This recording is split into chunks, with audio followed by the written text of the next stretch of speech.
Good morning students. પ્રકરણ 6 1945 પછીનું વિશ્વ.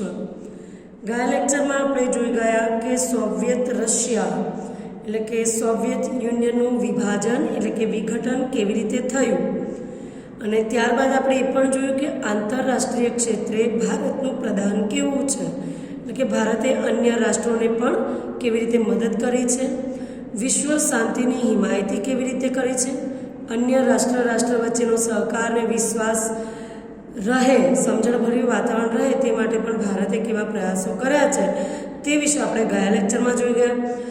આજે આપણે ભારતના અન્ય દેશો સાથેના સંબંધો કેવા છે તે વિશે જોવાનું છે. ખાસ કરીને અમેરિકા અને રશિયા સાથે ભારતના સંબંધો કેવા છે અને તે ઉપરાંત ભારતના તેના પડોશી દેશો સાથેના સંબંધો કેવા છે તે આપણે આજના લેક્ચરમાં જોઈશું. તો આપણે ટોપિક તરફ આગળ વધીએ. ભારતના અન્ય દેશો સાથેના સંબંધો. એમાં પહેલું છે કે ભારતના અમેરિકા સાથેના સંબંધો કેવા છે. તો ભારત અને યુનાઇટેડ સ્ટેટ્સ એટલે કે યુએસ બંને પ્રજાસત્તાક દેશો છે. ભારત અને યુનાઇટેડ સ્ટેટ્સ વચ્ચે અનેક સમાનતાઓ હોવા છતાં ભારત અને યુનાઇટેડ સ્ટેટ્સ વચ્ચે સંબંધોમાં ઉતાર ચઢાવ એટલે કે ચઢાવ ઉતાર આવ્યા છે. આપણે જોઈએ કે બંને દેશ કેવા છે. પ્રજાસત્તાક દેશ છે, લોકશાહી દેશ છે. આપણા ત્યાં સંસદીય લોકશાહી છે અને ત્યાં પ્રમુખીય લોકશાહી છે. તો ભારત અને યુએસ એટલે કે યુનાઇટેડ સ્ટેટ્સ વચ્ચે અનેક સમાનતાઓ છે. આ સમાનતાઓ હોવા છતાં પણ ભારત અને યુનાઇટેડ સ્ટેટ્સ વચ્ચે સંબંધોમાં ઉતાર ચઢાવ આવ્યા છે. કયા કારણથી તો આપણે જોઈએ. ખાસ તો એમાં બિનજોડાણવાદી નીતિ થોડી જવાબદાર છે. આઝાદી મેળવ્યા પછી ભારતે કોઈ સત્તા જૂથમાં ન જોડાઈને બિનજોડાણવાદની નીતિ સ્વીકારી. તે યુનાઇટેડ સ્ટેટ્સને ગમ્યું નહીં, કારણ કે એ વખતે બે મહાસત્તાઓમાં હતી ને, રશિયા અને અમેરિકા. તો ભારતે બિનજોડાણવાદની નીતિ અપનાવી. તે અમેરિકાના જૂથ સાથે ન જોડાયું. તેનાથી યુનાઇટેડ સ્ટેટ્સ નારાજ હતું, તેને ગમ્યું નહોતું. તેને આશા હતી કે ભારત લોકશાહી જૂથમાં જોડાશે.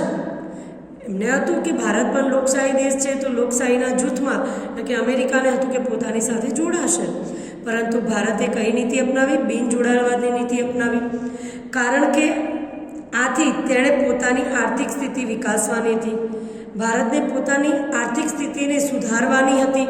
કારણ કે આપણે જોયું કે દેશ આઝાદ થઈ ગયો પછી આપણી સામે ઘણા બધા પ્રશ્નો હતા, ઘણી બધી સમસ્યાઓ હતી કે રાજ્યોના વિલીનીકરણને લઈને નહીં પણ લોકોની આર્થિક રીતે પણ સ્થિતિ કફોડી થઈ ગઈ હતી. આપણે જોયું કે ઉદ્યોગ ધંધા બી પડી ભાગ્યા હતા, ખેતી પણ સંપૂર્ણ રીતે નષ્ટ થઈ ગઈ હતી. ભારતમાં અનાજના પણ ફાફા હતા. હરિયાળી ક્રાંતિ થયા બાદ ભારતમાં આ તકલીફ ઓછી થઈ. તો ટૂંકમાં બિનજોડાણવાદી નીતિ અપનાવી હતી ભારતે. અને શા માટે? તો પોતાની આર્થિક સ્થિતિ વિકાસવાની હતી, એટલે આર્થિક રીતે વિકાસ સાધવાનો હતો.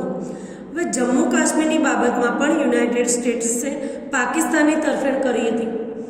આપણે ભારત આઝાદ થયેલો જમ્મુ કાશ્મીરનો એક મોટો પ્રશ્ન હતો, જે આપણને 7મા ચેપ્ટરમાં વિગતવાર ભણવામાં આવશે જ. તો જમ્મુ કાશ્મીરની બાબતમાં પણ યુનાઇટેડ સ્ટેટ્સે પાકિસ્તાનની તરફેણ કરી હતી. પાકિસ્તાન યુનાઇટેડ સ્ટેટ્સના સત્તા જૂથ સાથે અને લશ્કરી સંગઠન સાથે જોડાયું હતું. ત્યારે ભારતે બિનજોડાણવાદી નીતિ સ્વીકારી હતી, એટલે ભારત એની સાથે જોડાયું નહીં, જ્યારે પાકિસ્તાન જોડાયું હતું. આ કારણે પણ ભારત અને યુનાઇટેડ સ્ટેટ્સ વચ્ચે સારા સંબંધો ન વિકસ્યા. તેમજ ભારતે પરમાણુ શસ્ત્રો સંબંધી જે સંધિઓ હતી તેમાં પણ હસ્તાક્ષર કર્યા નહોતા. કારણ કે સર્વગ્રાહી પરમાણુ પરીક્ષણ સંધિ અને સર્વગ્રાહી પરમાણુ પરીક્ષણ પ્રતિબંધ સંધિ, આ બે સંધિઓ હતી. એ સંધિ પર ભારત હસ્તાક્ષર કરે એવો યુનાઇટેડ સ્ટેટ્સને આગ્રહ રાખ્યો હતો. પરંતુ શું થયું કે આ બંને સંધિઓ ભેદભાવયુક્ત હતી અને રાષ્ટ્રના હિતોને નુકસાન કરતા હતી. કે ભાઈ પરીક્ષણ માટે તમે પરીક્ષણની સંધિ પર સહી કરો કાં તો પછી પરીક્ષણ પ્રતિબંધ પર સહી કરો. ભારતે એક પણ સંધિ પર સહી ન કરી, કારણ કે ભેદભાવયુક્ત હતી. રાષ્ટ્રના હિતોને પણ નુકસાન કરતી હોવાથી ભારતે તેના પર હસ્તાક્ષર એટલે કે સહી કરી નહીં, હસ્તાક્ષર કર્યા નહીં. પોતાના ઈરાદાઓ અને આગ્રહની અવગણના થતાં યુનાઇટેડ સ્ટેટ્સ ભારત પર નારાજ થયું. યુએસ ભારત પર નારાજ થયું કારણ કે એમના જે ઈરાદાઓ હતા, એમનો જે આગ્રહ હતો એની અવગણના ભારતે કરી.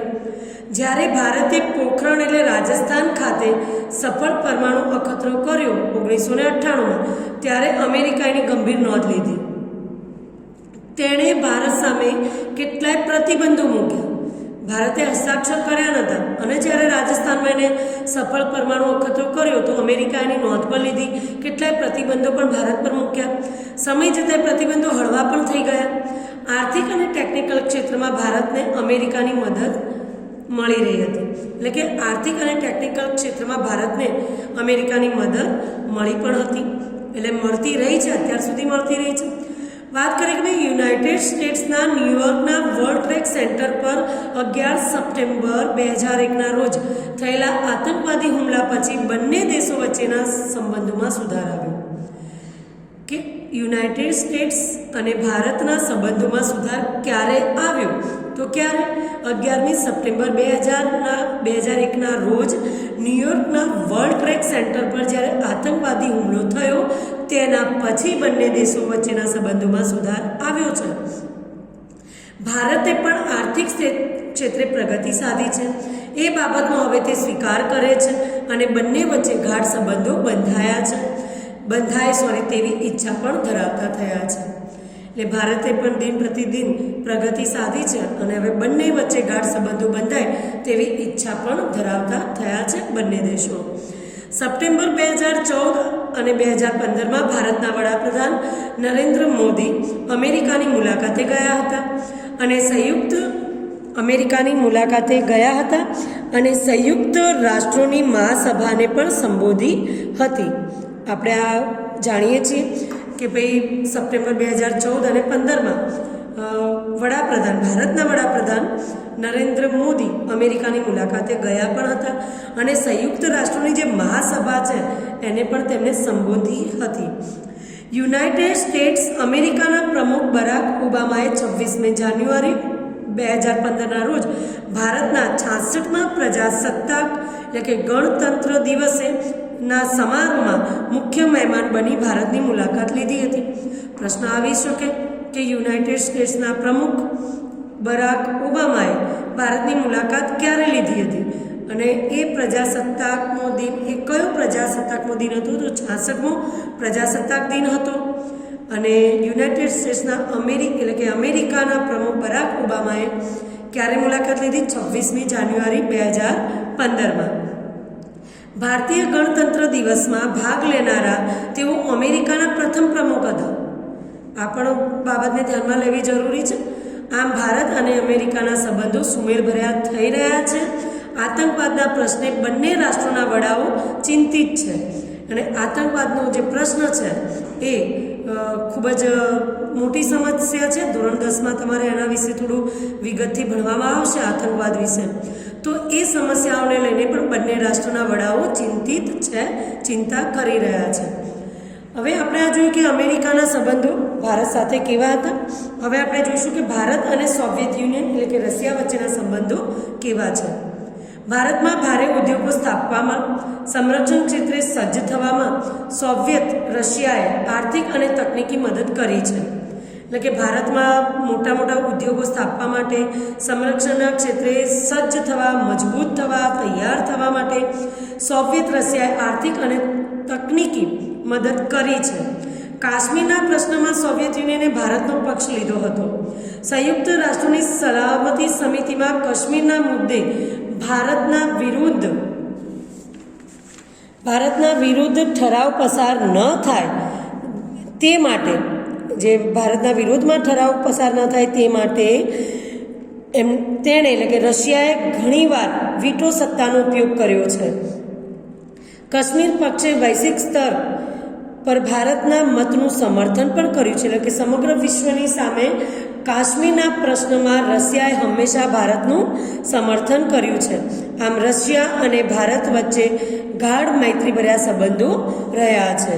એટલે આપણે પ્રશ્ન આવી શકે છે કે રશિયાના ભારત સાથેના સંબંધો વિશે જણાવો.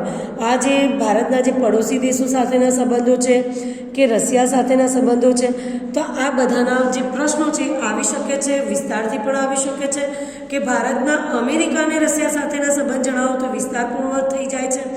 ભારતના પાડોશી દેશ સાથેના સંબંધ જણાવો તો એ પણ સવિસ્તર જવાબ થઈ જાય છે. કાં તો પછી ટૂંકા જવાબમાં આવી શકે ભારતને પાકિસ્તાનના સંબંધ જણાવો, ભારતને ચીનના સંબંધ જણાવો, કે 3 માર્ક્સમાં ભારતને અમેરિકાના સંબંધ જણાવો કે રશિયા સાથેના. તો આ રીતે પ્રશ્ન પૂછાઈ શકે છે. હવે આપણે જોઈએ કે ભારતના પડોશી દેશ સાથેના સંબંધો. એમાં બી આપણે ખાસ જાણવું પડે કે ભારતના પડોશી દેશો કયા છે એ પણ તમારે જાણવું જરૂરી છે. પાકિસ્તાન, ચીન, બાંગ્લાદેશ, ભૂતાન, શ્રીલંકા, નેપાળ, અફઘાનિસ્તાન અને મ્યાનમાર. તો આ બધા નામ પણ તમારે આ દેશના નામ પણ યાદ રાખવા જરૂરી બને છે. હવે જોઈએ કે ભારતના પાડોશી દેશ સાથેના સંબંધો. એમાં સૌથી પહેલાં આપણે પાકિસ્તાનને લઈએ કે ભારતના પાકિસ્તાન સાથે સંબંધો કેવા છે. તો ભારત અને પાકિસ્તાન. ભારતે આઝાદી મેળવ્યા પછી તુરત જ ભારત પાકિસ્તાન વચ્ચેના સંબંધો તણાવભર્યા રહ્યા છે, કારણ કે ભારતમાંથી જ પાકિસ્તાન છૂટું પડ્યું છે અને કયા સંજોગોમાં હતું એ પણ આપણે જાણીએ છીએ. તો ભારતે આઝાદી મેળવ્યા પછી જે પાકિસ્તાન અને ભારતના જે સંબંધો હતા એ તણાવભર્યા હતા. ભારત અને પાકિસ્તાન વચ્ચે ઈસવીસન 1948, 1965, 1971 એમ 3 વાર યુદ્ધો થયા. આ પણ પ્રશ્ન પૂછાઈ શકે છે કે ભારત અને પાકિસ્તાન વચ્ચે ક્યારે ક્યારે યુદ્ધો થયા. તો 1948, 1965 અને 1971, જેમાં દરેક સમયે પાકિસ્તાનનો પરાજય થયો છે. બંને દેશો વચ્ચે તાસ્કંદ કરાર અને સિમલા કરાર પણ થયા, એટલે કે સંધિ કરાર પણ કરવામાં આવ્યા. છતાં પાકિસ્તાને એ કરારોને નિષ્ઠાપૂર્વક અનુસરતું નહોતું. એટલે પાકિસ્તાન આ કરારોને લઈને, આ સંધિને લઈને પણ વફાદારીપૂર્વક અનુસર્યું નથી. 1999માં કારગિલમાં ભારત અને પાકિસ્તાન વચ્ચે યુદ્ધ થયું. બંને દેશોના વડાઓ પોતાની સમસ્યાઓનો શાંતિમય સમાધાન દ્વારા ઉકેલ લાવવાના પ્રયત્નો કરી રહ્યા છે કે કોઈ પણ રીતે આ જે તણાવભર્યા સંબંધો છે સુધરે. પરંતુ આપણે જોઈએ છીએ કે ભારત અને પાકિસ્તાનના સંબંધોમાં ઉતાર ચઢાવ હંમેશા આવ્યા કરે છે. ખાસ કરીને તણાવભર્યા સંબંધો રહ્યા છે. હવે જોઈએ કે ભારતના ચીન સાથેના સંબંધો કેવા છે. તો ભારત અને ચીન વચ્ચેના સંબંધોની શરૂઆત ઈસવીસન 1954માં થઈ એમ આપણે કહી શકીએ છીએ. જ્યારે ચીન પોતાની સરહદોના નકશામાં પ્રકાશિત કર્યા ત્યારે ત્યારે ભારત અને ચીન વચ્ચેના સંબંધોમાં ભંગાણ પડ્યું. એટલે સંબંધો ક્યાંક તૂટવાની શરૂઆત થઈ. આ નકશામાં ચીને ભારતનો ઘણો મોટો વિસ્તાર પોતાનો છે એવું દર્શાવ્યું હતું.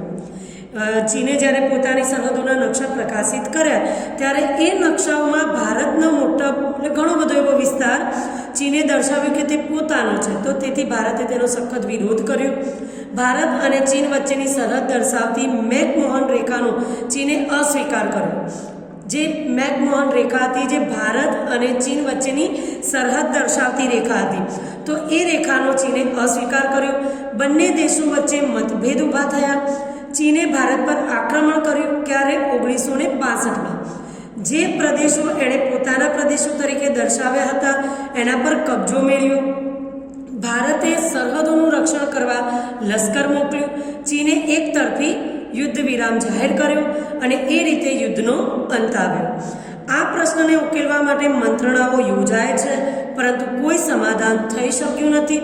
છતાં પણ છેલ્લા દાયકાથી એટલે કે 10 વર્ષ દરમિયાન ભારત અને ચીન વચ્ચે પરસ્પર સહકાર અને મૈત્રીપૂર્ણ સંબંધો વિકસતા રહ્યા છે. એટલે ટૂંકમાં ભારત અને ચીન વચ્ચે પરસ્પર સહકાર અને મૈત્રીપૂર્ણ સંબંધો વિકસી રહ્યા છે. ભારતના વડાપ્રધાન નરેન્દ્ર મોદી અને ચીનના વડાપ્રધાન જિનપિંગ વચ્ચે રિવરફ્રન્ટ અમદાવાદ ખાતે સૌજન્યપૂર્ણ મુલાકાત પણ થઈ. ક્યારે? 2014માં. પૂછી શકે કે 2014માં કઈ જગ્યાએ ભારતના વડાપ્રધાન નરેન્દ્ર મોદીને ચીનના વડાપ્રધાન જિનપિંગ સાથે મુલાકાત કરી હતી? તો છે રિવરફ્રન્ટ અમદાવાદ અને સમય 2014. તો આ રીતે પણ પ્રશ્ન આવી શકે છે. આજના આપણા ટોપિકમાં ભારતના અમેરિકા સાથેના સંબંધ, રશિયા સાથેના, પાકિસ્તાન સાથેના અને ચીન સાથેના સંબંધો વિશે આપણે જોયું છે. આ ટોપિક તમારે તૈયાર કરવાના છે અને નેક્સ્ટ લેક્ચરમાં આપણે ભારત અને બાંગ્લાદેશ, ભૂતાન, શ્રીલંકા, નેપાળ, અફઘાનિસ્તાન અને મ્યાનમાર સાથેના સંબંધો વિશે ચર્ચા કરીશું. ત્યાં સુધી રજા લઈએ. હવે મળીશું નેક્સ્ટ લેક્ચરમાં નવા ટોપિક સાથે. Thank you.